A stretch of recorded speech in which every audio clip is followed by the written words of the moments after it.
Sebelum ceritanya dimulai, silahkan tulis di kolom komentar dari daerah mana saja teman-teman yang menonton cerita ini. Jangan lupa like dan subscribe agar channel ini bisa semakin berkembang dan bisa mempersembahkan cerita yang lebih menarik lagi. Langit malam seolah ikut merayakan kemegahan yang terpancar dari lobi utama Grand Paramita Hotel. Cahaya kristal dari lampu gantung raksasa yang menggantung di tengah ruangan menari-nari di atas lantai marmer yang mengilap, memantul pada piala-piala sampanye yang dipegang oleh para tamu terhormat. Aroma parfum mahal berbaur dengan wangi bunga lili segar yang dirangkai indah di setiap sudut ruangan. Alunan musik klasik dari kuartet gesek di panggung kecil menjadi latar yang sempurna bagi percakapan para elit kota yang berkumpul malam itu. Ini adalah malam peresmian, malam puncak dari segala ambisi keluarga Paramita, sebuah monumen kesuksesan yang dibangun di atas mimpi dan kerja keras. Setidaknya, itulah yang diketahui semua orang. Karlina berdiri sedikit di tepi keramaian, gaun sutra berwarna zamrud yang dikenakannya terasa asing di tubuhnya. Gaun itu pilihan suaminya, Indra, sebuah properti panggung agar ia terlihat pantas bersanding di sisinya. Namun, bahkan di tengah kemewahan ini, Karlina merasa seperti hantu, hadir namun tak terlihat. Tatapannya kosong saat mengamati Indra yang sedang tertawa lebar, bahunya ditepuk oleh seorang pejabat pemerintah, sementara di sampingnya, Ibu Nurma, ibu mertuanya, tersenyum penuh kemenangan, menyambut pujian dari istri-istri pengusaha kaya. Mereka adalah pusat alam semesta malam ini, sementara Karlina hanyalah satelit tak bernama yang berputar di orbit terjauh. Ia sudah terbiasa dengan peran ini. Selama 5 tahun pernikahannya, ia telah belajar untuk menjadi bayangan, menelan kata-kata yang ingin diucapkannya, dan mengubah amarah menjadi senyuman tipis yang tak terbaca. Ia melihat seorang wartawan mendekati keluarganya, blitz kamera menyala-nyala, mengabadikan potret keluarga yang sempurna. Sempurna, jika saja sang istri utama tidak disingkirkan dari bingkai. Indra melirik arahnya sekilas, bukan dengan tatapan seorang suami, melainkan tatapan seorang sutradara yang tidak puas dengan propertinya. Senyum di wajah Indra memudar sejenak, digantikan oleh kekesalan yang tersembunyi. Ia lalu berbisik kepada ibunya. Ibu Nurma menoleh, dan tatapan tajamnya menusuk Karlina dari seberang ruangan. Karlina tahu apa arti tatapan itu. Waktunya untuk menyingkir dari panggung utama telah tiba. Indra berjalan menghampirinya, gerakannya anggun dan terkalkulasi, senyum palsu kembali terpasang di wajahnya saat ia melewati beberapa tamu. Namun, saat ia tiba di hadapan Karlina, senyum itu lenyap seperti embun tersapu angin pagi. Matanya dingin, dan cengkeramannya di lengan Karlina begitu kuat, jari-jarinya menekan kulitnya dengan menyakitkan. "Apa yang kau lakukan di sini?" desisnya pelan, nadanya penuh ancaman agar tidak terdengar oleh orang di sekitar mereka. "Kau membuat pemandangan ini jadi tidak enak dilihat." Semua orang bertanya-tanya siapa wanita murung yang berdiri di pojok. Karlina tidak menjawab, hanya menatap lurus ke arah suaminya. Keheningannya seolah menjadi bahan bakar bagi kemarahan Indra. "Kau pikir gaun mahal itu bisa menutupi asal-usulmu? Semua orang di sini tahu kau tidak pantas berada di lingkaran ini." Ibu Nurma menyusul di belakangnya, kipas di tangannya bergerak cepat, seolah mengipasi api amarahnya sendiri. "Indra benar," katanya dengan suara berbisik yang lebih tajam dari pisau. "Setiap investor yang melihatmu di samping anakku akan berpikir ulang. Pembawa sial sepertimu hanya akan merusak citra keluarga kami. Harusnya dari awal kau sadar diri." Hinaan itu bukan lagi hal baru bagi Karlina. Ia telah mendengarnya dalam berbagai versi selama bertahun-tahun. Tapi malam ini, di tengah puncak pencapaian mereka, kata-kata itu terasa lebih berbisa. Namun, di dalam hatinya, tidak ada lagi rasa sakit. Yang ada hanyalah ketenangan yang dingin, setenang danau di musim salju. Ia membiarkan Indra menariknya, menyeretnya menjauh dari keramaian pesta. Mereka melewati koridor servis yang sibuk, aroma masakan lezat dari dapur menyapa Indra penciuman mereka, kontras dengan tujuan akhir mereka. Para staf hotel yang berpapasan dengan mereka segera menunduk, pura-pura tidak melihat bagaimana istri dari pemilik hotel diperlakukan seperti seorang pesakitan. Mereka tiba di sebuah pintu kayu tua di bagian paling belakang gedung, jauh dari gemerlap pesta. Indra membukanya dengan kasar, memperlihatkan sebuah gudang yang gelap dan berdebu. Bau apek dan lembab langsung menyeruak. "Masuk," perintah Indra tanpa perasaan. Karlina melangkah masuk tanpa perlawanan. Ruangan itu hanya diterangi oleh satu bola lampu kuning yang redup, menampakkan tumpukan perabotan tua yang ditutupi kain putih, dan sarang laba-laba di setiap sudut. Ini adalah sisi lain dari kemewahan Grand Paramita, sisi yang busuk dan terlupakan. Indra mendorong bahu Karlina, hingga ia sedikit terhuyung ke depan. "Diam di sini, jangan keluar," katanya dengan suara final, matanya menatap Karlina dengan kebencian murni. Inilah tempatmu. Ibu Nurma menambahkan dari ambang pintu, suaranya melengking penuh kemenangan. Kamu itu pembawa sial, cuma aib keluarga. Tetaplah di sini bersama barang-barang rongsokan lainnya, tempat yang paling cocok untukmu. Pintu kayu itu kemudian dibanting dengan keras. Suara debamnya menggema di ruangan kecil itu, diikuti oleh bunyi kunci yang diputar dari luar. Gelap total menyelimuti Karlina sejenak sebelum matanya terbiasa, dan menangkap kembali cahaya redup dari sela-sela pintu. Ia sendirian. Hening. Di luar, ia masih bisa mendengar gema musik dan tawa dari pesta yang kontras dengan kesunyian di dalam penjaranya. Ia membayangkan Indra dan Ibu Nurma kembali ke pesta, tersenyum seolah tidak terjadi apa-apa, mungkin mengatakan pada tamu yang bertanya bahwa istrinya sedang tidak enak badan. Tetapi, Karlina tidak menangis. Ia tidak merasa putus asa. Sebaliknya, ia menegakkan tubuhnya. Tangannya dengan tenang membersihkan debu dari gaun sutranya. Ia berjalan perlahan ke tengah ruangan, menghindari tumpukan kursi rusak. Ia kemudian mengeluarkan ponsel dari tas kecilnya. Layarnya menyala, menunjukkan waktu. Pukul 8 malam. Sesuai jadwal. Sebuah senyum tipis, nyaris tak terlihat, mulai terukir di bibirnya. Itu bukan senyum kesedihan atau kepasrahan. Itu adalah senyum predator yang melihat mangsanya telah masuk tepat ke dalam perangkap. Mereka mengira telah menguncinya di dalam gudang. Mereka tidak tahu bahwa sebenarnya merekalah yang baru saja mengunci takdir mereka sendiri. Di dalam kegelapan yang berdebu ini, Karlina tidak merasa terhina. Ia merasa bebas. Karena hitung mundur menuju kehancuran mereka telah dimulai, tepat saat pintu itu dikunci. Dan ia, sang pembawa sial, adalah orang yang memegang kendali atas segalanya. Ia hanya perlu menunggu 5 menit lagi. Di dalam keheningan gudang, jarum jam di ponsel Karlina seolah berdetak lebih lambat. Setiap detiknya menggema di ruang batinnya yang luas. Gema itu membawanya kembali ke masa lalu. Ke sebuah sore di kafe bertema klasik 5 tahun silam, hari di mana ia pertama kali bertemu Indra. Saat itu, Indra adalah gambaran sempurna seorang pria muda yang ambisius dan penuh pesona. Ia berbicara tentang impian, tentang membangun sebuah bisnis perhotelan yang akan menjadi warisan keluarganya. Ia berbicara tentang ayahnya yang telah tiada, meninggalkan bisnis keluarga yang nyaris bangkrut. Karlina, yang saat itu memainkan perannya sebagai seorang gadis sederhana, seorang yatim piatu yang bekerja sebagai desainer grafis lepas, mendengarkan dengan penuh simpati. Ia menyembunyikan identitasnya yang sebenarnya, identitas sebagai pewaris tunggal Wijaya Corporation, sebuah raksasa bisnis yang dibangun oleh almarhum ayahnya. Wasiat ayahnya jelas, jangan pernah tunjukkan kekayaanmu sampai kau menemukan orang yang mencintaimu apa adanya, bukan apa yang kau punya. Karlina memegang teguh wasiat itu, menjadikannya perisai sekaligus alat uji. Pertemuan kedua mereka adalah perkenalan dengan Ibu Nurma. Di sebuah restoran mewah yang sengaja dipilih oleh Indra untuk membuatnya terkesan, Ibu Nurma datang dengan aura seorang ratu. Matanya yang tajam memindai Karlina dari ujung rambut hingga ujung kaki. Tatapannya berhenti sedikit lebih lama pada tas tangan Karlina yang sederhana dan sepatunya yang tanpa merek. Sepanjang makan malam, pertanyaan yang dilontarkan Ibu Nurma terasa seperti interogasi. Orang tuamu kerja apa? Tinggal di daerah mana? Keluarga besarmu siapa saja?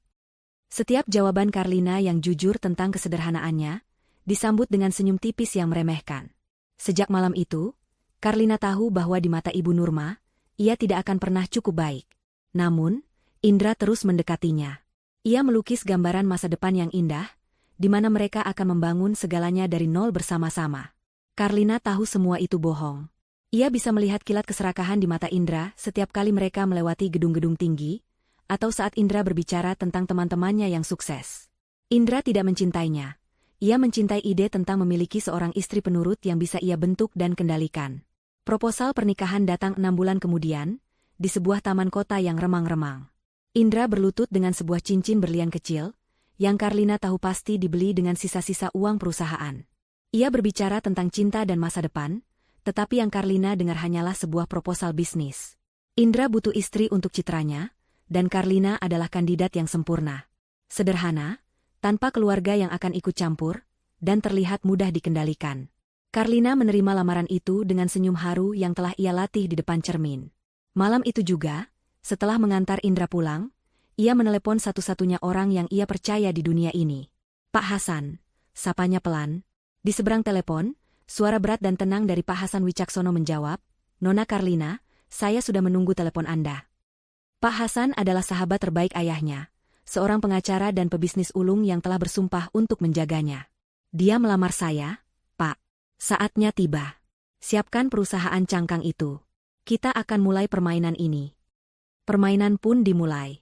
Beberapa minggu setelah pertunangan mereka, Karlina dengan ragu-ragu memberitahu Indra bahwa ia memiliki seorang paman jauh di luar negeri yang cukup berhasil dan mungkin tertarik untuk berinvestasi.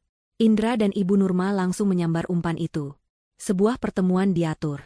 Pak Hasan Wicaksono terbang dari Singapura, menyamar sebagai perwakilan dari sebuah perusahaan investasi fiktif bernama Nexus Capital.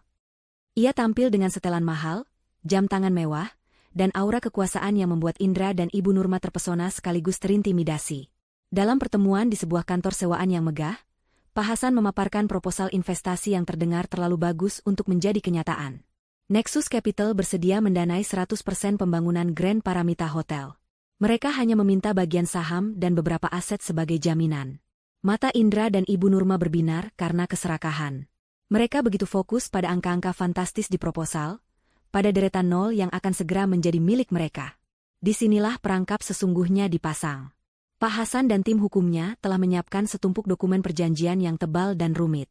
Di dalamnya, tersembunyi klausa-klausa mematikan yang ditulis dengan bahasa hukum yang paling membingungkan. Ada satu klausa yang menyatakan bahwa tanah tempat hotel akan dibangun harus dialihkan kepemilikannya sementara kepada Nexus Capital sebagai bentuk jaminan mutlak, yang disamarkan sebagai prosedur standar investasi asing. Ada klausa lain yang mendefinisikan investasi dari pihak keluarga Paramita, yaitu berupa manajemen dan operasional, hanya akan dihargai sebesar 10% dari total saham perusahaan. Sisa 90% saham secara mutlak menjadi milik Nexus Capital. Indra, yang merasa dirinya pintar dalam bernegosiasi, hanya fokus pada pasal-pasal tentang pembagian keuntungan operasional, tanpa menyadari bahwa ia tidak punya kendali apapun atas aset dan kepemilikan. Ibu Nurma, yang buta hukum, hanya terus berbisik di telinga Indra. Cepat tanda tangani, jangan sampai investor ini berubah pikiran. Mereka menandatangani setiap lembar dokumen itu dengan senyum kemenangan, merasa telah berhasil menipu seorang investor besar. Mereka tidak tahu bahwa mereka baru saja menandatangani surat penyerahan takdir mereka kepada wanita yang setiap hari mereka hina. Selama 5 tahun berikutnya, Karlina menjalani perannya dengan sempurna. Ia menjadi istri yang diam, menantu yang tak dianggap, sementara di belakang layar, ia memantau setiap sen dana yang mengalir dari perusahaannya untuk membangun hotel impian suaminya.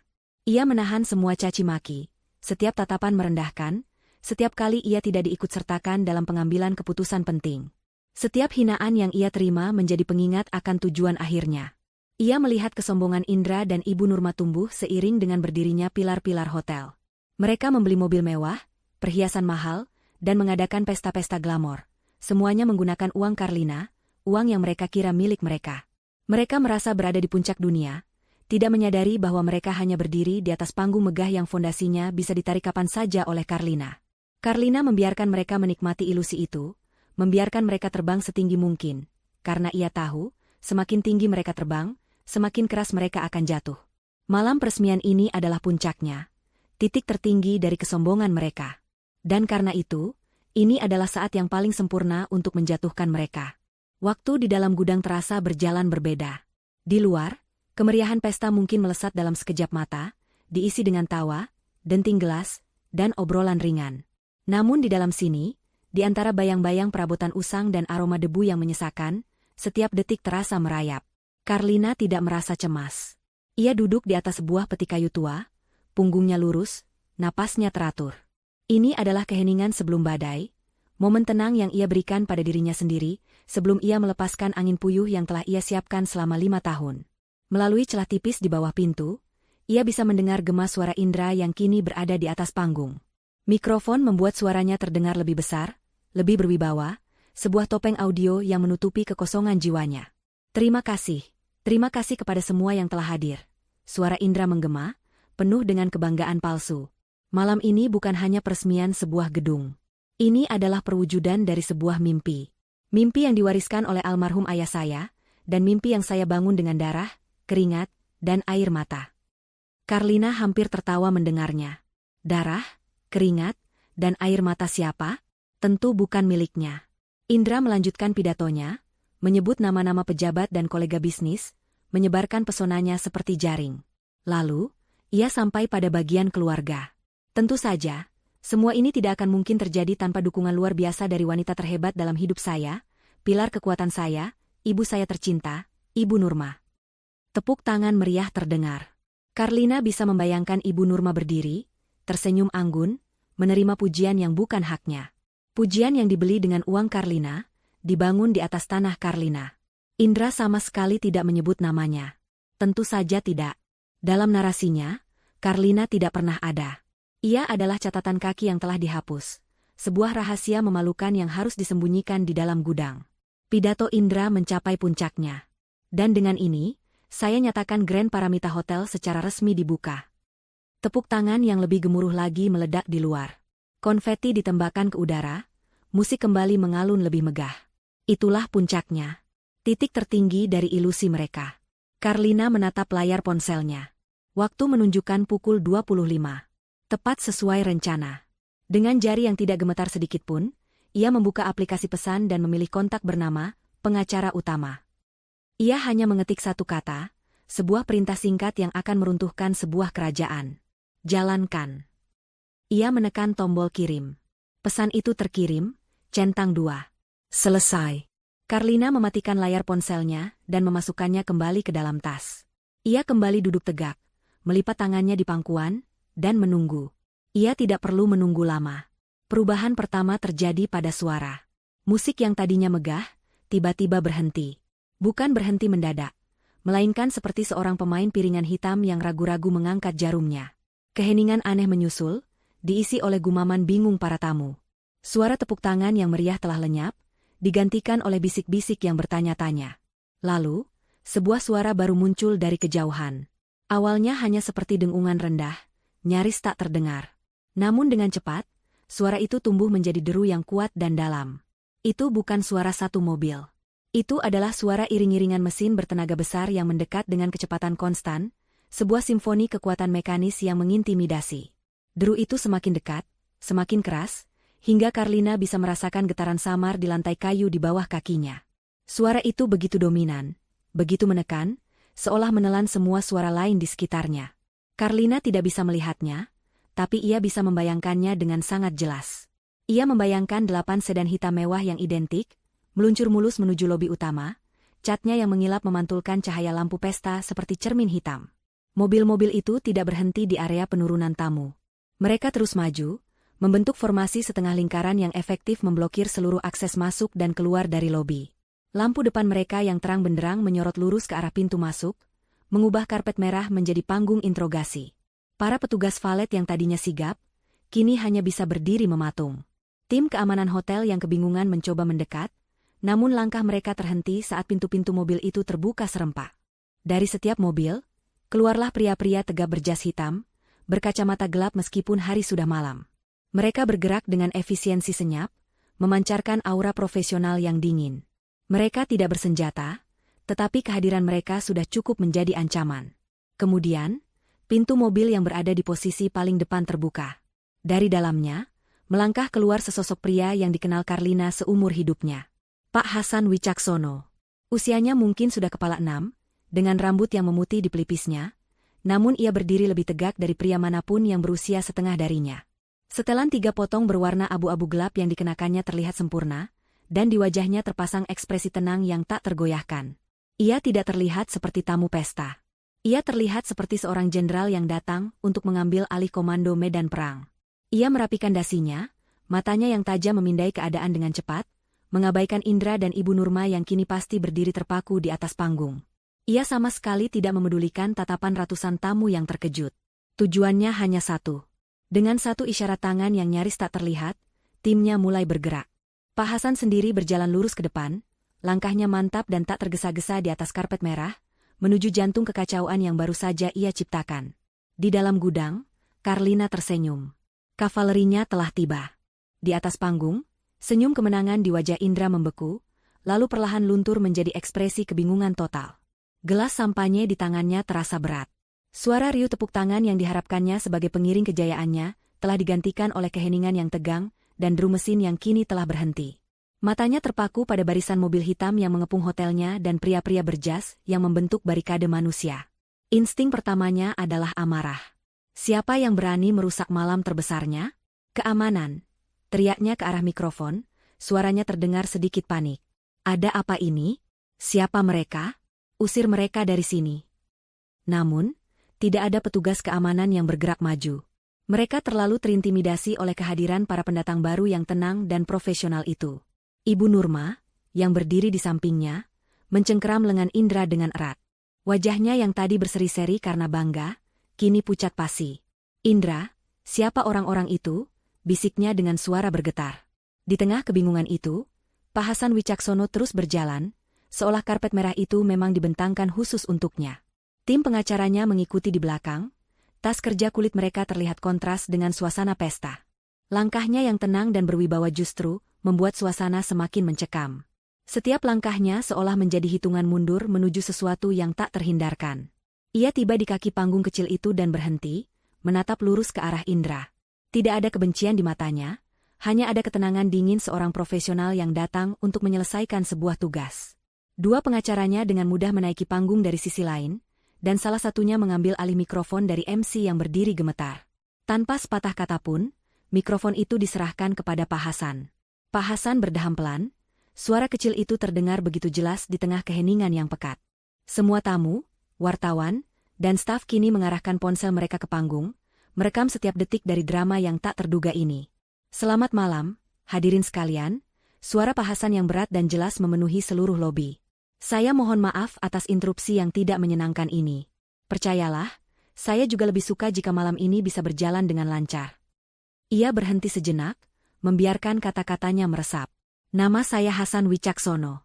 Saya di sini mewakili Nexus Capital, yang saya yakin sebagian dari Anda kenal sebagai investor utama dan pemegang saham mayoritas dari properti indah yang kita tempati malam ini. Gumaman langsung menyebar di antara kerumunan. Nama Nexus Capital dikenal sebagai entitas investasi yang misterius dan sangat kuat. Indra merasakan jantungnya berdebar kencang. Ini adalah investornya. Mengapa perwakilannya datang seperti ini? Tujuan kami datang ke sini sebenarnya sangat sederhana. Lanjut Pak Hasan, matanya kini tertuju pada Indra. Kami hanya ingin memastikan penyambutan yang layak bagi pemilik sejati dari Grand Paramita Hotel.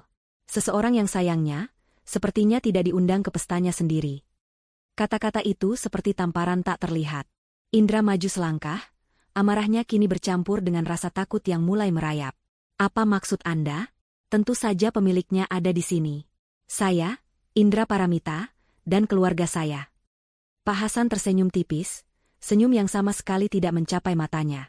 Ah, Tuan Indra, saya menghargai semangat Anda.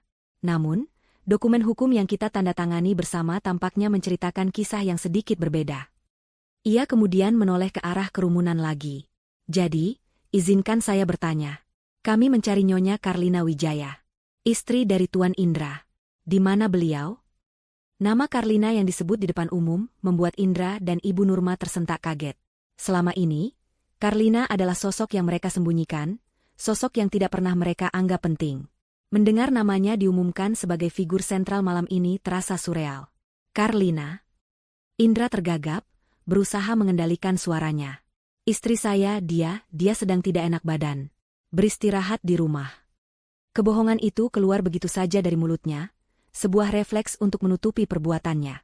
Di sampingnya, Ibu Nurma menimpali dengan nada tinggi yang dibuat-buat. Benar, menantu saya sedang sakit. Sekarang, siapa Anda berani datang dan membuat kekacauan sambil mencari orang yang tidak ada di sini? Ini fitnah. Saya akan menuntut Anda. Teriaknya, mencoba terdengar berkuasa namun suaranya pecah di akhir kalimat. Pak Hasan mendengarkan kebohongan mereka dengan sabar. Ia lalu tertawa kecil, suara tawa yang dingin dan tanpa humor. Tidak enak badan? Atau mungkin sedang diamankan di suatu tempat agar tidak merusak pemandangan? Tanyanya dengan tajam. Kata-katanya menusuk langsung ke jantung kebohongan mereka. Wajah Indra memucat drastis. Ia tahu. Entah bagaimana, orang ini tahu. Pak Hasan lalu memberikan isyarat kepada salah satu pengacaranya, yang segera membuka tas kerjanya dan mengeluarkan sebuah dokumen tebal yang dijilid rapi. Tuan Indra, Ibu Nurma, kata Pak Hasan dengan nada yang lebih serius. Mari kita berhenti bermain sandiwara. Kebohongan tidak akan membantu Anda sekarang. Para tamu yang terhormat, wartawan, dan mitra bisnis. Dokumen hukum tidak pernah berbohong. Dan dokumen-dokumen yang ada di tangan saya ini menyatakan dengan sangat jelas, tanpa keraguan sedikitpun, bahwa Nyonya Karlina Wijaya adalah pemegang 90% saham Grand Paramita Hotel, dan juga pemilik sah satu-satunya atas tanah tempat kita berpijak saat ini. Sebuah ledakan gas terdengar dari kerumunan. Para investor yang tadinya tersenyum di samping Indra kini menatapnya dengan pandangan ngeri dan curiga. Para wartawan bergerak semakin maju, kamera mereka menyala, menyadari bahwa mereka baru saja mendapatkan berita utama terbesar tahun ini. Ibu Nurma terhuyung ke belakang, seolah kakinya tak mampu lagi menopang tubuhnya. Indra hanya bisa menatap Pak Hasan dengan mata terbelalak, mulutnya terbuka tanpa suara. Semua kesombongannya, semua kebanggaannya, lenyap dalam sekejap, digantikan oleh teror murni.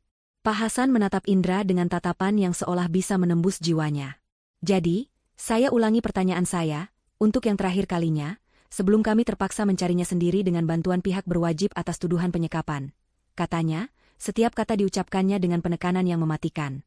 Di mana, Nyonya Karlina? Pertanyaan itu menggantung di udara, menjadi palu godam yang siap menghancurkan sisa-sisa dunia Indra Paramita. Ancaman Pak Hasan Wicaksono menggantung di udara lobi yang hening itu, lebih berat dan lebih dingin daripada udara dari pendingin ruangan. Pihak berwajib. Dua kata itu adalah lonceng kematian bagi reputasi Indra dan Ibu Nurma. Di dunia mereka, citra adalah segalanya. Sebuah skandal, apalagi yang melibatkan polisi dan tuduhan kriminal seperti penyekapan, adalah kiamat sosial yang tidak akan bisa mereka pulihkan. Indra berdiri membeku, lidahnya keluh. Otaknya yang biasanya cepat dan licik kini lumpuh, tidak mampu menemukan celah untuk berbohong atau berkelit. Di sampingnya, Ibu Nurma gemetar hebat, kipas di tangannya jatuh ke lantai dengan bunyi pelan yang terdengar seperti ledakan di tengah kesunyian. Wajah mereka adalah kanvas ketakutan murni. Mereka menatap Pak Hasan seolah melihat malaikat pencabut nyawa. Pak Hasan tidak menunggu jawaban mereka. Ketiadaan jawaban sudah menjadi jawaban itu sendiri. Dengan sebuah anggukan singkat yang nyaris tak terlihat, ia memberi perintah kepada timnya. "Cari dia," ucapnya pelan, namun suaranya terdengar jelas oleh orang-orang di sekitarnya. Seketika, pria-pria berjas hitam itu bergerak dengan efisiensi yang menakutkan. Mereka menyebar, bukan seperti petugas keamanan hotel yang kikuk, melainkan seperti tim operasi khusus. 2 orang menuju ke ruang kontrol CCTV, 2 orang lainnya bergerak cepat menyusuri koridor servis, sementara yang lain mulai bertanya kepada staf hotel yang berdiri ketakutan di sudut-sudut ruangan. Pertanyaan mereka singkat, langsung, dan tidak menyisakan ruang untuk berbohong. "Di mana istri Tuan Indra?" "Kami melihatnya dibawa ke belakang." "Ke arah mana?" Para staf, yang tadinya terikat oleh rasa takut pada Indra dan Ibu Nurma, kini dihadapkan pada ketakutan yang lebih besar dan lebih mendesak. Di bawah tatapan tajam para pria berjas itu, loyalitas mereka kepada majikan yang kejam itu menguap seketika. Seorang pelayan muda yang bertugas di dapur, yang sempat melihat Karlina diseret melewati tempatnya bekerja, menunjuk dengan tangan gemetar ke arah pintu belakang. Ke arah gudang tua di luar," bisiknya. Informasi itu cukup. 4 orang dari tim Pak Hasan segera bergerak menuju pintu yang ditunjuk, langkah mereka cepat dan tanpa suara. Manajer hotel yang panik mencoba mengejar mereka. Tuan, biar saya ambilkan kuncinya," katanya terengah-engah. Salah satu pria itu berhenti sejenak, menatap sang manajer dengan dingin. "Tidak perlu," jawabnya singkat, lalu kembali berjalan. Tim itu tiba di depan pintu gudang yang tampak reot. Kunci besar dan berkarat menggantung di gagangnya, menjadi bukti bisu dari perbuatan Indra. Tanpa membuang waktu, salah satu pria yang bertubuh paling tegap maju ke depan. Ia tidak repot-repot mendobraknya. Ia mengeluarkan sebuah alat kecil dari sakunya, dan dalam hitungan detik, dengan satu bunyi, klik, yang memuaskan, kunci tua itu berhasil dibuka. Pintu didorong terbuka, engselnya berderit memecah keheningan malam.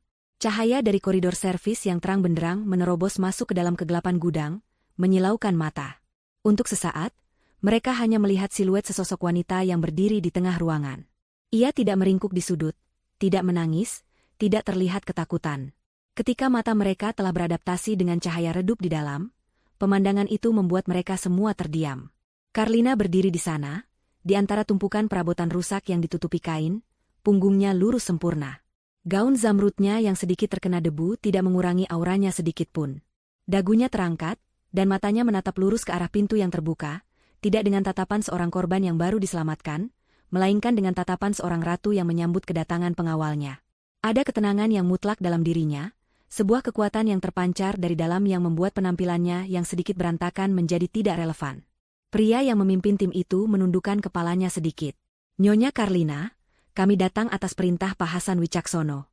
Anda aman sekarang. Karlina hanya mengangguk pelan. Saya tahu, jawabnya, suaranya tenang dan jelas. Mari kita kembali. Saya tidak ingin ketinggalan bagian terbaik dari acara ini. Perjalanannya kembali ke lobi adalah sebuah prosesi kemenangan. Pak Hasan telah menunggunya di ujung koridor. Wajahnya yang biasanya tegas kini menunjukkan sedikit kelegaan. Ia tidak mengatakan apa-apa, hanya mengulurkan lengannya. Karlina menerimanya, bukan sebagai pegangan untuk menopang, tetapi sebagai gestur aliansi. Saat mereka berjalan, pria-pria berjas hitam itu membentuk formasi berlian di sekelilingnya, menjadi perisai manusia yang melindunginya dari dunia luar. Para staf hotel yang mereka lewati hanya bisa menatap dengan mulut ternganga, menyaksikan transformasi luar biasa dari wanita yang beberapa saat lalu mereka lihat diseret seperti penjahat. Mereka melihatnya pergi sebagai korban, dan kini ia kembali sebagai pemenang. Saat kelompok itu memasuki kembali lobi utama dari pintu samping, seluruh ruangan seolah menahan napas. Lautan manusia yang tadinya berkerumun di dekat panggung, secara refleks terbelah, menciptakan jalan bagi Karlina dan pengawalnya. Semua ponsel dan kamera kini 100% terfokus padanya. Kilatan blitz yang tak henti-hentinya menerangi wajahnya, tetapi ia tidak berkedip. Matanya hanya tertuju pada dua orang yang berdiri membeku di atas panggung. Indra dan Ibu Nurma. Ekspresi di wajah mereka adalah campuran yang mengerikan antara ketidakpercayaan, penyesalan, dan teror absolut. Mereka melihat hantu. Hantu dari wanita lemah yang mereka pikir telah mereka kubur di dalam gudang, kini bangkit kembali sebagai dewi pembalasan. Karlina melepaskan lengan Pak Hasan dan menaiki tangga panggung sendirian. Setiap langkahnya mantap dan penuh tujuan. Gaunnya yang sedikit kotor kini menjadi simbol perjuangannya, sebuah lencana kehormatan. Indra mundur selangkah, seolah kehadiran Karlina secara fisik menyakitinya. Karlina, bisiknya, namanya terdengar seperti permohonan. Apa maksud semua ini? Karlina berjalan melewatinya seolah ia hanyalah perabot tak terlihat, sama seperti ia diperlakukan selama ini. Ia berjalan lurus ke arah mikrofon yang ditinggalkan Pak Hasan. Ia mengambilnya, merasakan logam dingin di tangannya. Ia tidak langsung berbicara. Ia berhenti sejenak, membiarkan keheningan mencapai puncaknya. Ia menatap lautan wajah di hadapannya, dari investor, sosialita, hingga wartawan. Lalu, tatapannya beralih ke suaminya dan ibu mertuanya. Di matanya, tidak ada lagi cinta, tidak ada lagi rasa sakit. Hanya ada baja. Malam pembalasannya baru saja dimulai. Keheningan di lobi Grand Paramita Hotel begitu pekat, seolah suara itu sendiri takut untuk memecahkannya. Ratusan pasang mata tertuju pada sosok Karlina di atas panggung. Ia memegang mikrofon, namun belum mengucapkannya ke bibirnya. Ia membiarkan momen itu menggantung, membangun ketegangan hingga ke titik puncaknya. Ia ingin setiap orang di ruangan itu merasakan beratnya momen ini, terutama Indra dan Ibu Nurma, yang berdiri tak lebih dari beberapa meter darinya. Wajah mereka pucat seperti mayat. Akhirnya, setelah terasa seperti selamanya, Karlina mengangkat mikrofon itu. Suaranya, ketika akhirnya keluar, tidak bergetar karena amarah atau tangis. Suaranya tenang, terkontrol, dan tajam seperti pecahan kaca. Selamat malam, sapanya, suaranya yang jernih menggema melalui sistem suara yang canggih. Sepertinya ada sedikit kesalahpahaman mengenai siapa tuan rumah yang sebenarnya pada malam hari ini. Ia berhenti, matanya menyapu kerumunan sebelum kembali menatap Indra. Jadi, izinkan saya memperjelasnya. Ia tersenyum tipis, senyum yang sama sekali tidak hangat. Terima kasih sudah berkenan hadir dalam acara pemanasan hotel milik saya.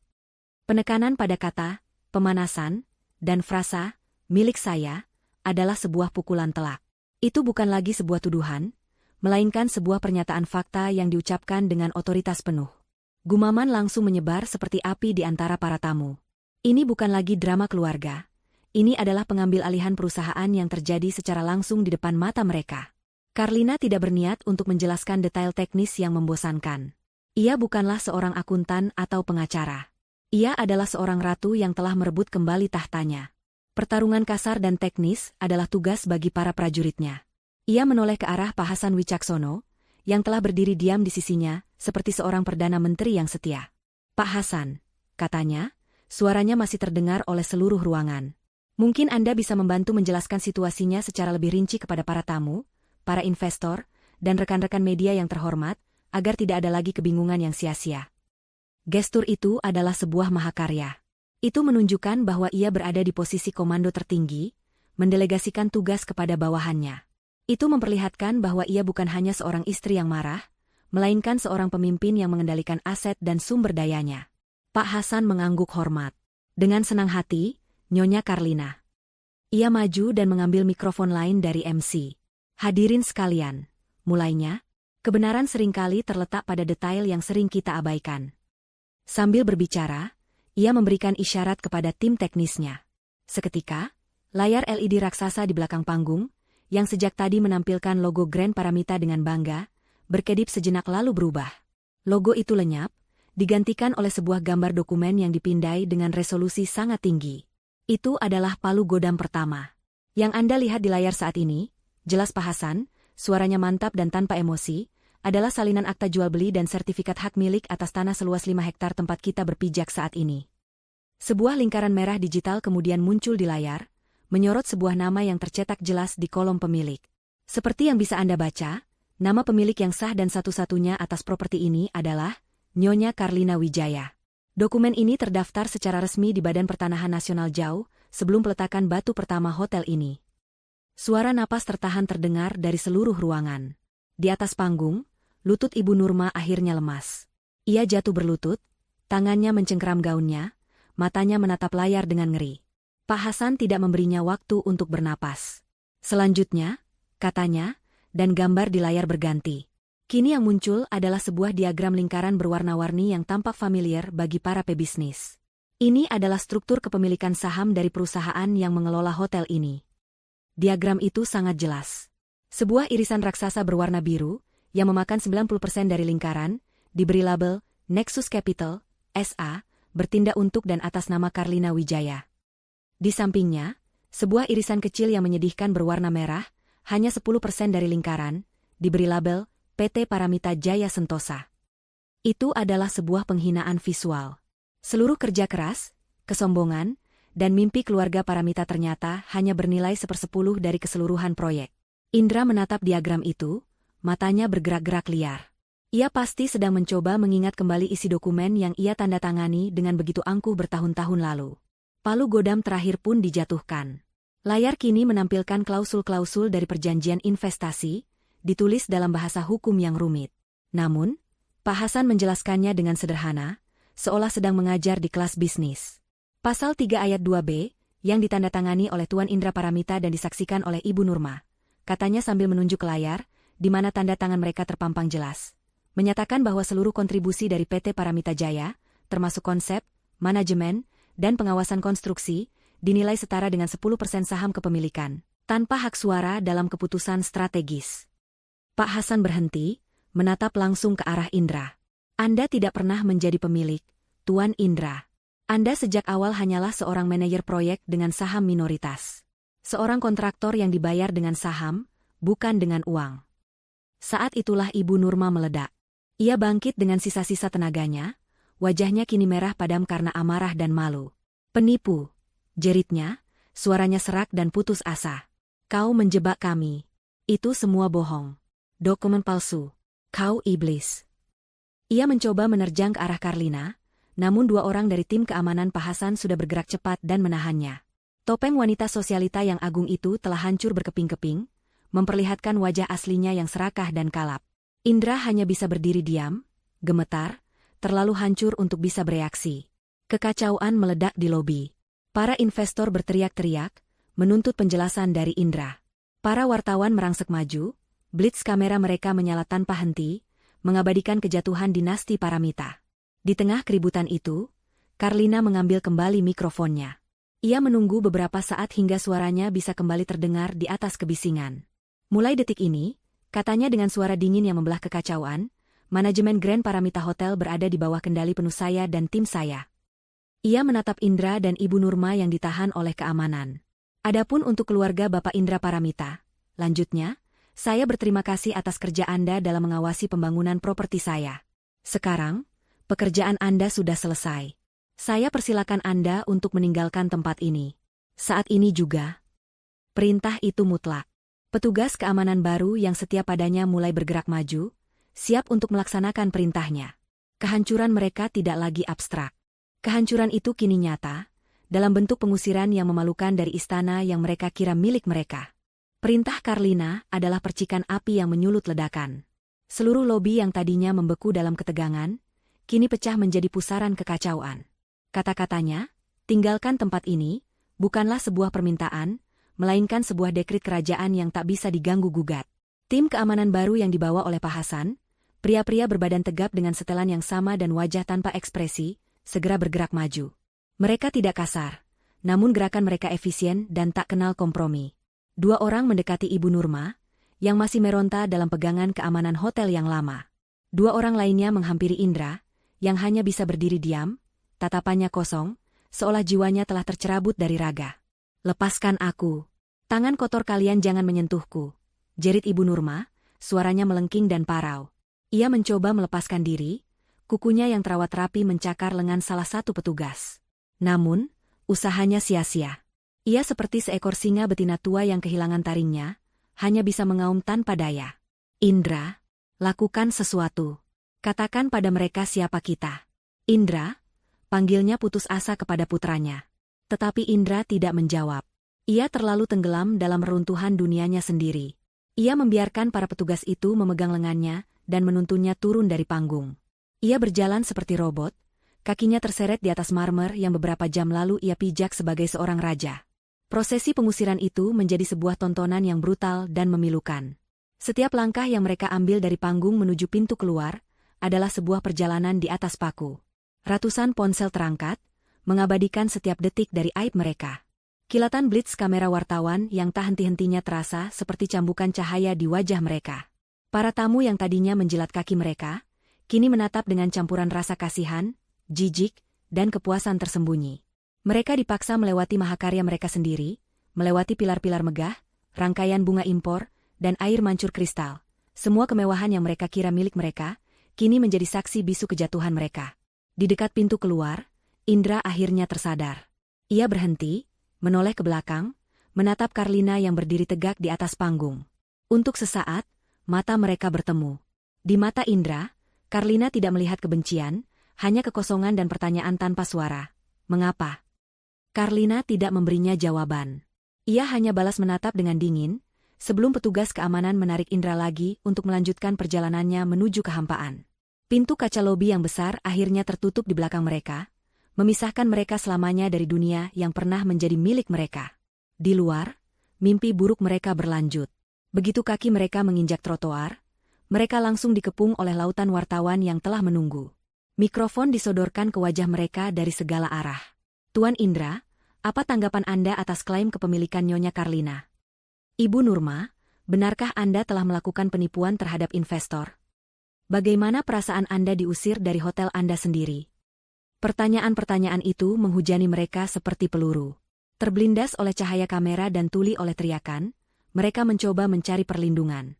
Mobil mewah mereka, yang diparkir dengan gagah di barisan depan, kini dijaga oleh petugas keamanan Karlina. Kuncinya sudah tidak lagi berfungsi untuk mereka. Dengan panik, Indra mencoba menghentikan taksi, namun reputasi mereka telah menyebar secepat kilat. Beberapa sopir taksi hanya menatap mereka lalu melaju pergi, tidak ingin terlibat dalam drama tersebut. Akhirnya, di bawah tatapan kamera yang terus merekam, mereka terpaksa berjalan kaki menyusuri trotoar yang gelap, menjauh dari cahaya hotel yang menyilaukan, menuju nasib yang tidak pasti. Sementara itu, di dalam hotel, Karlina tidak membuang waktu untuk menikmati kemenangannya. Saat Indra dan Ibu Nurma menghilang dari pandangan, ia langsung beralih ke mode kerja. Ia bukan lagi seorang istri yang membalas dendam, ia adalah seorang CEO yang mengambil alih asetnya. Pak Hasan, katanya dengan suara yang jelas, memotong keributan di lobi. Tolong kumpulkan wartawan di ruang pers. Berikan pernyataan resmi dalam 15 menit. Tegaskan bahwa operasional hotel tidak akan terganggu dan semua komitmen kepada tamu akan dihormati. Pak Hasan mengangguk. Tim legal, lanjut Karlina, menunjuk pada beberapa pengacara. Tolong kumpulkan semua perwakilan investor di ruang meeting Bromo.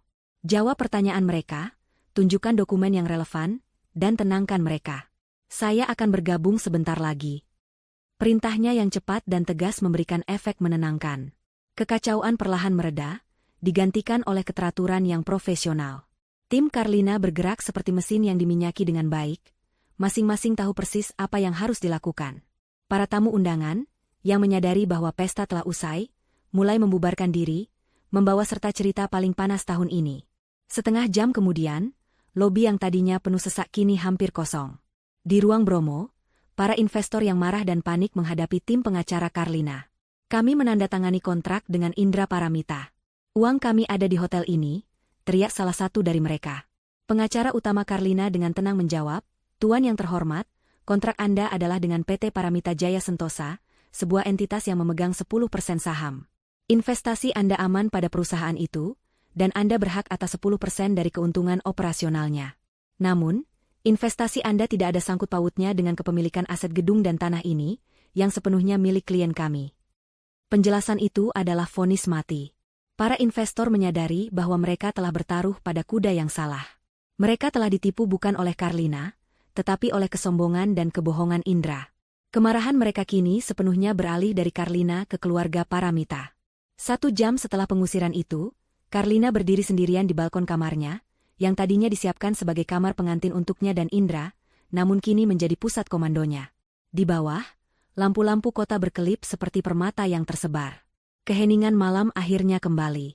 Di layar raksasa di fasad hotel, logo Grand Paramita yang megah telah dipadamkan. Sebagai gantinya, beberapa teknisi sedang memasang spanduk sementara yang besar. Di atasnya, tertera 2 huruf sederhana yang elegan, KW. Carlina Wijaya. Kemenangan terasa berbeda dari yang ia bayangkan. Tidak ada ledakan kegembiraan atau tawa kemenangan. Yang ada hanyalah kelegaan yang dalam dan sunyi. Beban yang ia pikul selama 5 tahun akhirnya terangkat. Ini bukanlah akhir dari pembalasan dendam. Ini adalah awal dari kehidupannya yang baru. Kehidupan di mana ia tidak lagi menjadi bayangan, melainkan menjadi sumber cahaya itu sendiri. Hari-hari setelah malam peresmian yang dramatis itu berubah menjadi badai media. Skandal Grand Paramita menjadi berita utama di setiap surat kabar, portal berita online, dan program televisi. Foto-foto Indra yang tanpa putus asa dan Ibu Nurma yang menjerit histeris saat diusir terpampang di mana-mana. Kisah pengambil alihan yang berani itu menjadi legenda instan di dunia bisnis. Namun, di tengah badai itu, tim humas Carlina yang dipimpin oleh Pak Hasan bekerja dengan sangat cerdas. Mereka tidak membiarkan narasi menjadi tentang seorang istri yang dikhianati.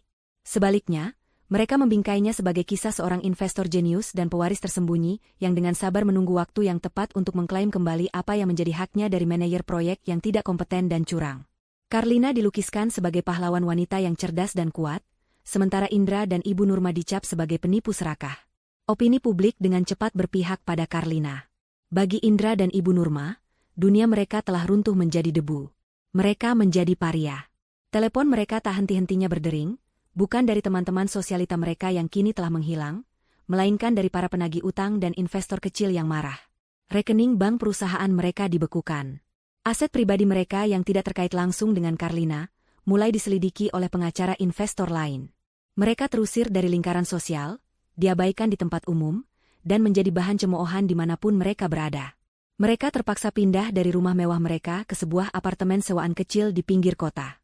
Kemewahan yang mereka nikmati selama 5 tahun terakhir, yang ternyata dibangun di atas kebohongan, lenyap dalam sekejap. Dalam keputusasaan mereka mencoba menghubungi Carlina.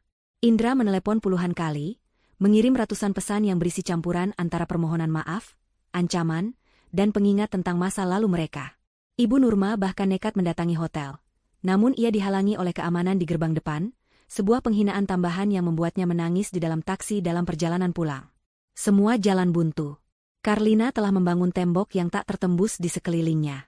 Seminggu setelah malam itu, sebuah surat resmi dengan kop surat firma hukum ternama tiba di apartemen mereka. Isinya singkat dan dingin, sebuah panggilan untuk menghadiri pertemuan di KW Hotel pada hari berikutnya pukul 10 pagi untuk membahas penyelesaian akhir. Ini adalah satu-satunya komunikasi yang mereka terima. Sebuah secercah harapan, sekecil apapun, muncul di benak Indra. Mungkin Carlina akan bernegosiasi. Keesokan harinya, mereka tiba di hotel yang seharusnya menjadi puncak kejayaan mereka. Berjalan melewati lobi yang sama terasa seperti siksaan. Para staf yang dulu membungkuk hormat, kini menatap mereka dengan tatapan dingin atau pura-pura tidak melihat. Mereka diantar bukan ke kantor yang mewah, melainkan ke sebuah ruang rapat di lantai paling atas. Ruangan itu didominasi oleh sebuah meja kayu hitam yang panjang dan jendela besar, yang menampilkan pemandangan kota dari ketinggian. Karlina sudah duduk di ujung meja, posisinya membelakangi jendela, membuatnya tampak seperti siluet berkuasa yang menantang cahaya. Ia mengenakan blazer hitam yang tajam, rambutnya ditata rapi. Di sisinya duduk Pak Hasan dan dua pengacara lainnya, semuanya mengenakan setelan gelap. Suasana di ruangan itu dingin, formal, dan sama sekali tidak menyisakan ruang untuk sentimen. Indra dan Ibu Nurma duduk di kursi di seberang meja, merasa kecil dan tidak berdaya. Ibu Nurma mencoba memulai dengan taktik lamanya. Karlina, kamu benar-benar tidak punya hati. Setelah semua yang kami lakukan untukmu, membangun hotel ini, beginikah caramu membalas kami? Suaranya bergetar karena amarah. Indra mencoba pendekatan yang lebih lembut. Karlina, sayang, panggilnya. Panggilan itu terdengar aneh dan tidak pada tempatnya. Aku tahu aku salah. Kami salah. Tapi kita masih suami istri. Semua ini hanya salah paham. Kita bisa bicarakan ini baik-baik, demi masa lalu kita. Karlina mendengarkan semua itu tanpa mengubah ekspresinya. Wajahnya seperti topeng pualam yang indah namun tanpa emosi.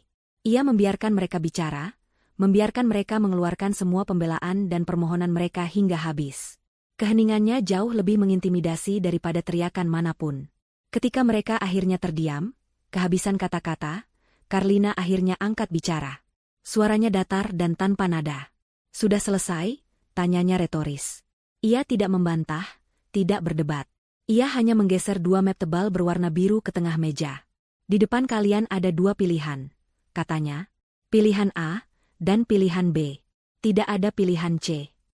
Salah satu pengacaranya, seorang pria parubaya yang tampak tegas, membuka suara untuk menjelaskan. Pilihan A, katanya sambil menunjuk map pertama. Anda berdua menandatangani surat gugatan cerai tanpa syarat yang telah kami siapkan. Tidak akan ada tuntutan harta gono gini. Anda juga menandatangani perjanjian kerahasiaan seumur hidup, yang secara hukum mengikat Anda untuk tidak pernah membahas Nyonya Karlina, bisnisnya, atau detail perjanjian investasi ini kepada siapapun, selamanya. Jika Anda memilih ini, klien kami setuju untuk tidak melanjutkan tuntutan pidana atas beberapa pelanggaran yang telah Anda lakukan, termasuk penyalahgunaan dana perusahaan untuk kepentingan pribadi. Ia berhenti sejenak. Sebagai tanda itikat baik, klien kami akan memberikan dana kompensasi sebesar 500 juta rupiah, yang akan ditransfer setelah semua dokumen ditandatangani. Jumlah itu terdengar besar bagi orang biasa. Tetapi bagi mereka yang terbiasa hidup dalam kemewahan miliaran rupiah, jumlah itu adalah sebuah penghinaan. Dan pilihan B?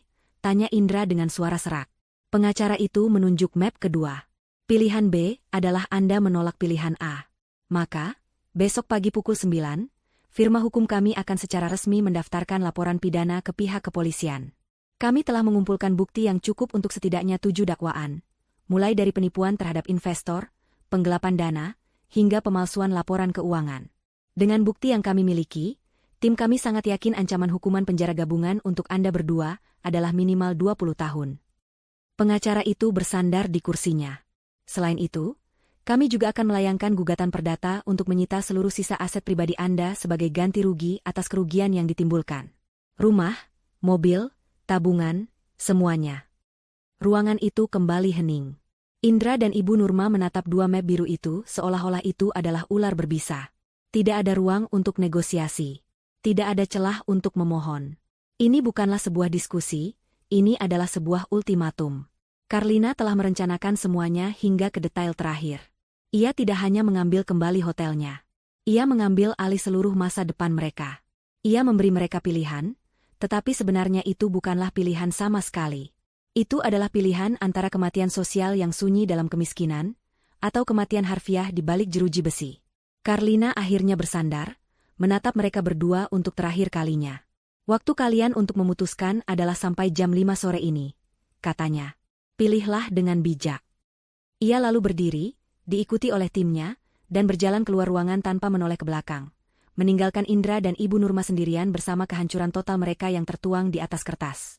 Ruang rapat itu terasa lebih dingin setelah Karlina dan timnya pergi. Keheningan yang mereka tinggalkan terasa berat, dipenuhi oleh gemerisi kertas-kertas di atas meja yang kini terasa seperti vonis mati. Indra menatap dua map biru itu, tangannya gemetar. Di seberangnya, Ibu Nurma terisak pelan, bukan karena penyesalan, melainkan karena amarah yang tak berdaya dan harga diri yang telah tercabik-cabik. Jangan, desisnya dengan suara serak. Jangan tanda tangani apapun, Indra. Ini jebakan. Dia ingin kita menyerah begitu saja. Kita bisa lawan. Kita cari pengacara lain. Indra menatap ibunya, dan untuk pertama kalinya dalam hidupnya, ia tidak melihat seorang ratu yang agung, melainkan seorang wanita tua yang ketakutan dan delusional. Lawan? Jawabnya, suaranya kosong dan tanpa tenaga. Lawan dengan apa, Bu? Uang kita habis. Teman-teman kita pergi. Bukti-bukti itu. Ibu lihat sendiri tanda tangan kita di sana. Kita tidak punya apa-apa lagi. Harga diri Ibu Nurma memberontak. Jadi kau mau kita hidup dari sisa-sisa uang yang dia lemparkan pada kita seperti pengemis? Tanyanya sinis. Indra menggebrak meja, sebuah ledakan emosi terakhir dari seorang pria yang telah kehilangan segalanya. Lebih baik menjadi pengemis di luar daripada menjadi raja di dalam sel penjara. Bentaknya. Ibu tidak mengerti. Ini sudah berakhir. Karlina sudah memenangkan semuanya. Sekarang yang kita perjuangkan bukan lagi kekayaan atau kehormatan, tapi kebebasan kita. Keheningan kembali menyelimuti mereka. Kata-kata Indra, yang brutal dan jujur, akhirnya menembus lapisan kesombongan ibunya. Penjara. Kata itu bergema di benak mereka, sebuah gambaran mengerikan tentang sel yang sempit, seragam narapidana, dan kehidupan tanpa harapan. Di hadapan prospek itu, penghinaan karena menerima uang pesangon dari Karlina tiba-tiba terasa seperti sebuah kemewahan. Sore itu, dengan tangan yang terasa lebih berat dari timah, mereka menandatangani setiap lembar dokumen di bawah pengawasan seorang pengacara junior yang bermuka masam. Mereka menandatangani surat cerai, surat perjanjian kerahasiaan, dan surat-surat lain yang secara efektif menghapus eksistensi mereka dari dunia Karlina Wijaya. 1 tahun berlalu. Waktu adalah hakim yang paling adil sekaligus paling kejam. Bagi Karlina, 1 tahun itu adalah era kebangkitan. KW Hotel tidak hanya bertahan, tetapi juga berkembang pesat. Di bawah kepemimpinannya yang visioner, hotel itu menjadi standar baru dalam industri perhotelan. Karlina mengubah citranya dari sekadar tempat menginap mewah menjadi sebuah pusat gaya hidup. Ia membuka galeri seni yang menampilkan seniman lokal, restoran dengan konsep farm to table yang bekerja sama dengan petani sekitar, dan spa yang menggunakan bahan-bahan herbal asli Indonesia. Ia juga dikenal sebagai pemimpin yang adil. Gaji karyawan dinaikkan, program pelatihan ditingkatkan, dan ia memastikan setiap anggota timnya merasa dihargai. Reputasinya sebagai seorang pebisnis wanita yang brilian dan berintegritas meroket. Ia tidak lagi dikenal sebagai istri Indra Paramita. Sebaliknya, Indra Paramita, jika ada yang masih mengingatnya, kini hanya dikenal sebagai mantan suami Karlina Wijaya. Di sisi lain kota, di dunia yang terasa begitu jauh dari gemerlap KW Hotel, waktu membawa pembusukan. Bagi Indra, karma datang dalam bentuk anonimitas yang menyesakan. Uang 500 juta rupiah, setelah digunakan untuk membayar sisa utang pribadi dan biaya hidup selama beberapa bulan, menguap dengan cepat. Namanya telah masuk daftar hitam di dunia korporat. Tidak ada perusahaan yang mau mempekerjakan seorang penipu yang kejatuhannya menjadi tontonan nasional. Teman-temannya yang dulu menepuk punggungnya, kini bahkan tidak membalas pesannya. Terpaksa, ia menjual mobilnya yang tersisa dan menggunakan uangnya untuk membeli mobil bekas yang lebih sederhana. Kini, ia adalah seorang sopir taksi online. Setiap hari ia berkeliling kota, menjemput dan mengantar orang-orang yang dulu bahkan tidak pantas duduk semeja dengannya. Setiap kali ia melewati gedung-gedung perkantoran megah tempat ia dulu rapat, atau melewati KW Hotel yang menjulang angkuh, hatinya terasa seperti diremas. Rasa malu adalah teman setianya, menemaninya di kursi pengemudi dari pagi hingga larut malam. Bagi Ibu Nurma, karma terasa lebih pahit. Ia kehilangan dunianya. Kehidupan sosialita, arisan mewah, dan pujian dari teman-temannya adalah oksigen baginya. Tanpa semua itu, ia merasa tercekik. Terkurung di apartemen sempit bersama putranya yang kini menjadi sopir, ia menjadi wanita yang penuh dengan kepahitan. Untuk menyambung hidup, ia terpaksa kembali ke satu-satunya keahlian yang ia miliki dari masa mudanya, membuat kue. Setiap pagi, tangannya yang dulu terbiasa memegang perhiasan berlian, kini berlumuran adonan tepung dan mentega. Ia menjual kue-kue buatannya di sebuah stan kecil di Pujasera dekat apartemennya. Setiap hari ia duduk di sana, melihat orang-orang berlalu lalang, wajahnya masam, hatinya dipenuhi kebencian pada takdir, pada Indra, dan yang paling utama, pada Karlina. Suatu malam di musim penghujan, takdir mempertemukan kembali dunia mereka yang terpisah, meski hanya untuk sesaat. Karlina baru saja selesai menjadi tuan rumah sebuah acara lelang amal yang sangat sukses di ballroom hotelnya. Acara itu berhasil mengumpulkan miliaran rupiah untuk yayasan anak-anak penderita kanker. Saat ia meninggalkan hotel, mobil sedan mewah hitamnya meluncur pelan menembus gerimis. Sopirnya berhenti di sebuah persimpangan lampu merah, tidak jauh dari Pujasera tempat Ibu Nurma berjualan. Dari balik jendela mobilnya yang berembun, Karlina melihat sebuah pemandangan. Di bawah lampu jalan yang kekuningan, seorang pria sedang berdebat sengit dengan seorang penumpang yang baru saja turun dari taksi sederhananya. Pria itu adalah Indra. Wajahnya tampak lelah dan lebih tua dari usianya. Beberapa meter darinya, seorang wanita tua sedang terburu-buru membereskan dagangan kuenya ke dalam kotak-kotak plastik, berusaha melindunginya dari gerimis. Wanita itu adalah Ibu Nurma. Untuk sepersekian detik yang terasa abadi, tatapan Karlina bertemu dengan tatapan ibunya. Ibu Nurma melihat ke dalam mobil mewah itu, mengenali wajah menantunya yang kini tampak begitu tenang dan berkuasa. Di wajah Ibu Nurma, terlintas campuran antara keterkejutan, kebencian, dan rasa iri yang menyakitkan. Indra, yang merasakan tatapan ibunya, ikut menoleh dan melihat Karlina. Wajahnya hanya menunjukkan rasa malu yang dalam, dan ia cepat-cepat membuang muka. Apa yang dirasakan Karlina saat itu? Bukan kepuasan. Bukan kemenangan. Bukan juga kasihan. Anehnya, ia tidak merasakan apa-apa. Mereka hanyalah dua orang asing di pinggir jalan, sisa-sisa dari masa lalu yang terasa seperti terjadi pada orang lain. Mereka begitu kecil, begitu tidak signifikan dalam dunianya yang sekarang. Lampu lalu lintas berubah hijau. Mobil mewah itu meluncur maju tanpa suara, meninggalkan mereka berdua di belakang, basah oleh gerimis dan dilupakan oleh waktu. Karma yang paling kejam bukanlah kebencian yang terus membara, melainkan ketidakpedulian yang mutlak. Mobil melaju dengan mulus, meninggalkan persimpangan lampu merah dan pemandangan suram itu di belakang. Di dalam keheningan kabin yang mewah, Karlina tidak menoleh ke belakang. Bayangan Indra dan Ibu Nurma yang basah oleh gerimis tidak membekas di benaknya. Pikirannya sudah beralih ke hal lain. Ia memikirkan pidato penutupan yang baru saja ia sampaikan di acara amal. Ia memikirkan senyum di wajah anak-anak dari yayasan yang ia bantu. Ia memikirkan rencana ekspansi KW Hotel ke Bali yang presentasinya akan ia dengar besok pagi. Pertemuannya yang tak disengaja dengan masa lalunya tadi hanyalah sebuah riak kecil di permukaan samudra kehidupannya yang kini luas dan tenang. Mereka bukan lagi bagian dari ceritanya. Mereka hanyalah prolog yang sudah lama ia tutup. Keesokan paginya, fajar menyingsing di atas kota, mewarnai langit dengan sapuan warna oranye dan ungu. Karlina berdiri di balkon penthouse-nya yang luas, yang terletak di lantai teratas hotel. Dengan secangkir teh hangat di tangannya, ia memandangi kota yang perlahan bangun dari tidurnya. Udara pagi terasa segar dan penuh dengan janji. Ini adalah ritual paginya, sebuah momen untuk dirinya sendiri sebelum memulai hari yang sibuk. Pintu balkon bergeser terbuka, dan Pak Hasan Wicaksono masuk, membawa sebuah tablet di tangannya. Ia tidak lagi terlihat sekaku dulu saat di depan umum. Di sekitar Karlina, ia lebih santai, perannya telah bergeser dari sekadar pengacara menjadi seorang mentor, sahabat, dan figur seorang ayah. Selamat pagi, Nona Karlina, sapanya dengan senyum hangat. Laporan awal dari acara semalam sudah masuk. Kita berhasil melampaui target donasi sebesar 20%. Itu kabar yang sangat baik, Pak Hasan, jawab Karlina, senyum tulus terukir di wajahnya. Terima kasih sudah mengurus semuanya. Mereka berdiri berdampingan dalam diam sejenak, menikmati pemandangan. Ayahmu akan sangat bangga padamu, kata Pak Hasan pelan, suaranya syarat dengan emosi. Bukan hanya karena semua kesuksesan ini. Bukan karena hotel ini atau uang yang kau hasilkan. Ia akan bangga karena melihat wanita seperti apa dirimu sekarang. Kuat, adil, dan baik hati. Karlina menatap Pak Hasan, matanya sedikit berkaca-kaca. Semua ini tidak akan mungkin tanpamu, Pak.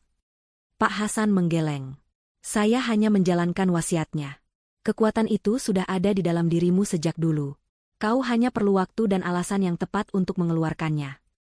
Mereka kemudian membahas agenda hari itu, tentang proposal Bali, tentang program beasiswa untuk anak-anak karyawan yang baru saja ia setujui, tentang rencana untuk membangun hotel ramah lingkungan sebagai proyek selanjutnya. Karlina tidak hanya membangun sebuah bisnis, ia sedang membangun sebuah warisan. Sebuah warisan yang didasarkan pada nilai-nilai yang sangat berbeda dari apa yang dianut oleh keluarga Paramita. Di mana mereka mencari kekuasaan melalui keserakahan dan penindasan, Karlina menemukannya melalui inovasi dan welas asih. Ia menyadari sesuatu yang penting dalam perbincangan pagi itu. Dulu, katanya sambil menatap Cakrawala. Saya pikir semua yang saya lakukan ini adalah tentang balas dendam. Saya ingin melihat mereka hancur sehancur-hancurnya. Saya ingin mereka merasakan sakit yang saya rasakan. Ia berhenti sejenak, merenung. Tapi saya salah. Saat saya melihat mereka tadi malam, saya tidak merasakan apa-apa. Kemenangan yang sesungguhnya ternyata bukan saat melihat mereka jatuh. Lalu, apa itu? Tanya Pak Hasan. Karlina tersenyum. Sebuah senyum yang penuh dengan kedamaian dan pemahaman diri. Kemenangan yang sesungguhnya adalah saat saya sadar bahwa kebahagiaan saya sama sekali tidak bergantung pada penderitaan mereka. Balas dendam terbaik bukanlah tentang menghancurkan mereka, melainkan tentang membangun diri saya sendiri hingga begitu tinggi, sehingga mereka bahkan tidak lagi terlihat dari tempat saya berdiri. Kejatuhan mereka hanyalah efek samping yang tak terhindarkan dari kebangkitan saya. Pemahaman itu adalah pembebasan terakhirnya. Ia tidak lagi terikat pada masa lalunya oleh rantai dendam. Ia benar-benar bebas. Sisa hari itu ia habiskan untuk bekerja, bukan sebagai beban, melainkan sebagai gairah. Ia memimpin rapat dengan percaya diri, memberikan arahan yang jelas, dan mendengarkan masukan dari timnya dengan saksama. Ia berjalan menyusuri koridor hotel, menyapa para staf dengan nama mereka, dari manajer hingga petugas kebersihan. Ia menciptakan lingkungan kerja di mana rasa hormat adalah mata uang tertinggi. Ia tidak lagi harus berpura-pura menjadi orang lain. Ia tidak perlu lagi menjadi istri yang penurut atau menantu yang tertindas. Ia bisa menjadi dirinya sendiri, seorang pemimpin, seorang visioner, seorang wanita yang utuh. Malam harinya, ia tidak menghadiri pesta atau acara sosial. Ia memilih untuk makan malam sendirian di perpustakaan pribadinya, yang menghadap ke taman hotel yang rimbun. Dikelilingi oleh ribuan buku dan keheningan yang menenangkan, ia merasa damai. Ia bukan lagi Karlina yang kesepian, melainkan Karlina yang menikmati kesendiriannya. Ia telah menemukan kebahagiaan bukan dari orang lain, tetapi dari dalam dirinya sendiri. Kisah cintanya bukanlah dengan seorang pangeran, melainkan dengan kehidupannya sendiri yang telah ia rebut kembali, dan ia bangun kembali dari nol. Fajar yang baru telah benar-benar tiba untuknya. Kegelapan telah berlalu, dan di hadapannya terbentang cakrawala tanpa batas yang cerah, siap untuk ia jelajahi dengan kekuatan dan kebijaksanaannya sendiri. Senyumnya yang dulu dingin dan penuh perhitungan di dalam gudang, kini telah berubah menjadi senyum yang tulus, hangat, dan penuh rasa syukur. Senyum seorang ratu yang telah menemukan kerajaannya yang sejati, kedamaian batin.